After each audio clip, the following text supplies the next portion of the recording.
नमस्कार दोस्तों, आप सभी का स्वागत है। आज की कथा है सच्ची सरकार। कंधे पर कपड़े का थान लादे और हाट बाजार जाने की तैयारी करते हुए नामदेव जी से पत्नी ने कहा, भगत जी, आज घर में खाने को कुछ भी नहीं है। आटा, नमक, दाल, चावल, गुड़ और शक्कर सब खत्म हो गए हैं। शाम को बाजार से आते हुए घर के लिए राशन का सामान लेते आइएगा। भक्त नामदेव जी ने उत्तर दिया, देखता हूँ, जैसी विठल जी की कृपा। अगर कोई अच्छा मूल्य मिला तो निश्चय ही घर में आज धन धान्य आ जाएगा।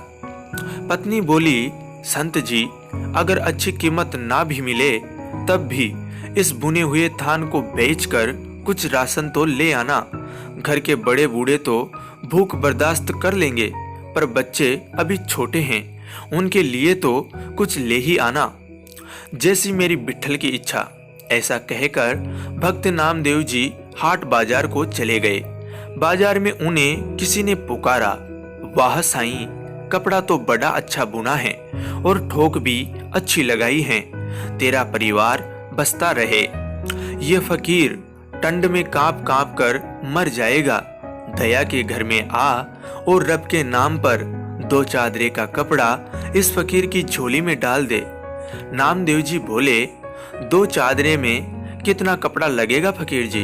फकीर ने जितना कपड़ा मांगा, संयोग से भक्त नामदेव जी के थान में कुल कपड़ा उतना ही था और भक्त नामदेव जी ने पूरा थान उस फकीर को दान कर दिया।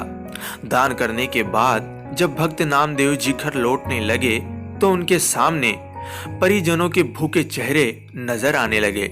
फिर पत्नी की कही बात कि घर में खाने की सब सामग्री खत्म है, दाम कम भी मिले तो भी बच्चों के लिए तो कुछ ले ही आना।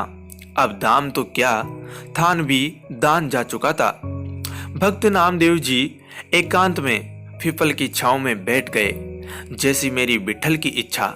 जब सारी सृष्टि की सार पूर्ति वह खुद करता है तो अब मेरे परिवार की सार भी वही करेगा। और फिर भक्त नामदेव जी अपने हरि विठल के भजन में लीन हो गए। अब भगवान कहाँ रुकने वाले थे। भक्त नामदेव जी ने सारे परिवार की जिम्मेवारी अब उनके सुपुर्द जो कर दी थी। अब भगवान जी ने भक्त जी की झोपड़ी का दरवाजा खटखटाया। नामदेव जी की पत्नी ने पूछा, कौन है? नामदेव का घर यही है ना? भगवान जी ने पूछा। अंदर से आवाज आई, हाँ जी, यही हैं। आपको कुछ चाहिए? भगवान सोचने लगे कि धन्य है नामदेव जी का परिवार। घर में कुछ भी नहीं है, फिर भी हृदय में देने की सहायता की जिज्ञासा है। भगवान बोले, दरवाजा खोलिए। लेकिन आप कौन? भगवान जी ने कहा, सेवक की क्या पहचान होती है भक्तानी? जैसे नामदेव जी विठल के सेवक हैं, वैसे ही मैं नामदेव जी का सेवक हूँ। ये राशन का सामान रखवा लो। पत्नी ने दरवाजा पूरा खोल दिया। फिर इतना राशन घर में उतरना शुरू हुआ कि घर के जीवों की घर में रहने की जगह ही कम पड़ गई। इतना सामान नामदेव जी ने भेजा है, मुझे नहीं लगता। पत्नी ने पूछा। भगवान जी ने कहा, हाँ भक्तानी, आज नामदेव का थान सच्चे सरकार ने खरीदा है। जो नामदेव का सामर्थ्य था उसने भुगता दिया और अब जो मेरी सरकार का सामर्थ्य है वह चुकता कर रही है। जगह और बताओ। सब कुछ आने वाला है भगत जी के घर में। शाम ढलने लगी थी और रात का अंधेरा अपने पांव पसारने लगा था। सामान रखवाते रखवाते पत्नी थक चुकी थी। बच्चे घर में मेरी आते देख खुश थे। वह कभी बोरे से शक्कर निकाल कर खाते और कभी गुड़, कभी मेवे देखकर मन ललचाते और झोली भर भर कर मेवे लेकर बैठ जाते। उनके बाल मन अभी तक तृप्त नहीं हुए थे। भक्त नामदेव जी अभी तक घर नहीं आए थे, पर सामान आना लगातार जारी था। आखिर पत्नी ने हाथ जोड़कर कहा, सेवक जी, अब बाकी का सामान संत जी के आने के बाद ही आप ले आना। हमें उन्हें ढूंढने जाना है क्योंकि वो अभी तक घर नहीं आए हैं। भगवान जी बोले, वह तो गांव के बाहर पीपल के नीचे बैठकर विठल सरकार का भजन सिमरन कर रहे हैं।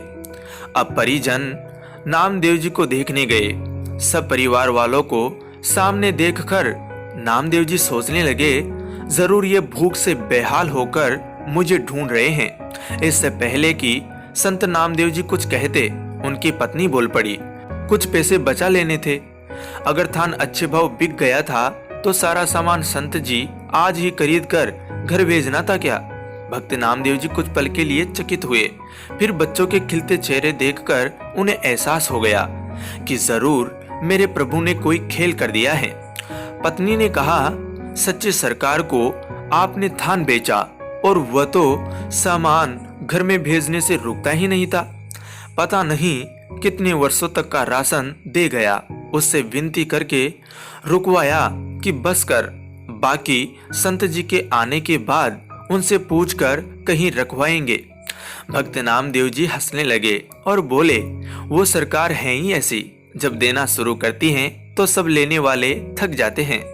उसका देना कभी भी खत्म नहीं होता। तो दोस्तों, कैसी लगी आपको ये कथा? कमेंट करके जरूर बताएं और वीडियो को लाइक करें और चैनल को सब्सक्राइब जरूर करें। धन्यवाद दोस्तों। जय हिंद, जय भारत।